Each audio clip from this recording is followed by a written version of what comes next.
విజయసాయిరెడ్డి వెనకడుగు అంతగా భయపెట్టింది ఎవరు? వైసీపీ మాజీ నేత విజయసాయిరెడ్డి వెనకడుగు వేశారు. వైసీపీ నుంచి రాజ్యసభ సభ్యుడిగా ఉన్న సమయంలోనే పార్టీ ఉత్తరాంధ్ర ఇన్ఛార్జ్గా సాయిరెడ్డి వ్యవహరించారు. ఆ సమయంలో అనేక ఆరోపణలు సాయిరెడ్డి పైన వచ్చాయి. కాగా సాయిరెడ్డి కొద్ది రోజుల క్రితం రాజకీయాల నుంచి తప్పుకుంటున్నట్లు ప్రకటించారు.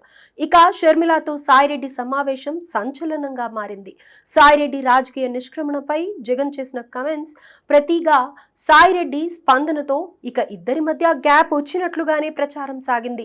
తాజాగా సాయిరెడ్డి వెనకడుగు వేశారు. విశాఖ కేంద్రంగా కీలక పరిణామాలు చోటు చేసుకున్నాయి. వైసీపీ అధికారంలో ఉన్న సమయంలో మాజీ ఎంపీ విజయసాయిరెడ్డి భీమ్లీ వద్ద చేపట్టిన వివాదాస్పద నిర్మాణాల్లో ఆసక్తికర పరిణామాలు జరుగుతున్నాయి. అనుమతి లేకుండా భీమ్లీ వద్ద సాయిరెడ్డి అక్రమ నిర్మాణాల వ్యవహారం హైకోర్టుకు చేరింది. అక్కడ సాయిరెడ్డి తన కుమార్తె నేహారెడ్డి సంస్థల పేరుతో కొందరు ప్రైవేటు వ్యక్తుల నుంచి భూములు కొనుగోలు చేశారు. ఆ భూముల్లో అనుమతులు లేకుండా ప్రహరీలు నిర్మాణం చేశారు. సముద్రంలో గెడ్డ కలిసే చోట ఫుట్ ఓవర్ బ్రిడ్జ్ వేయించారు. వీటిపై జనసేన కార్పొరేటర్ పీతల మూర్తి యాదవ్ హైకోర్టును ఆశ్రయించారు. దఫాదఫాలుగా విచారణ సాగిన ఈ కేసులో ఈ నెల 5న హైకోర్టు తీవ్రంగా స్పందించింది. ఈ నిర్మాణాల కూల్చివేత వివరాలను వారంలో సమర్పించాలని ఆదేశాలు జారీ చేసింది.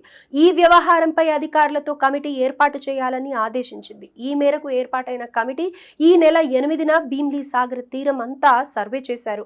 ఏ స్థలాలపై ఆరోపణలు వచ్చాయో వాటితో పాటు భీమ్లీ బీచ్ రోడ్డులోని ఇతర అక్రమాలపైన దృష్టి పెట్టారు. నివేదిక అదే రోజు తయారు చేసి కలెక్టరేట్ కు సమర్పించారు. అక్కడి నుంచి అదే హైకోర్టుకు చేరింది. ఈ వ్యవహారం పైన హైకోర్టులో కేసు కొనసాగుతుండటంతో సాయిరెడ్డి భీమునిపట్నం నేరెళ్లవలస సర్వే నంబర్లు 1516, 1517, 1517/3, 1519/1, 1519/2, 1518, 1522, 1086లలో గల భూమికి ప్రహరీ గోడలు నిర్మిస్తామని అనుమతులు ఇవ్వాలని అవ్యాన్ రియల్టర్స్ ఎల్ఎల్పీ పేరుతో ఆంధ్రప్రదేశ్ కోస్టల్ జోన్ మేనేజ్మెంట్ అథారిటీకి ఏపీసీజెడ్ఎంఏ దరఖాస్తు చేశారు. కేసు కోర్టు పరిధిలో ఉండటంతో సీజెడ్ఎంఏ అధికారులు ఈ దరఖాస్తులను నిశితంగా పరిశీలన చేశారు.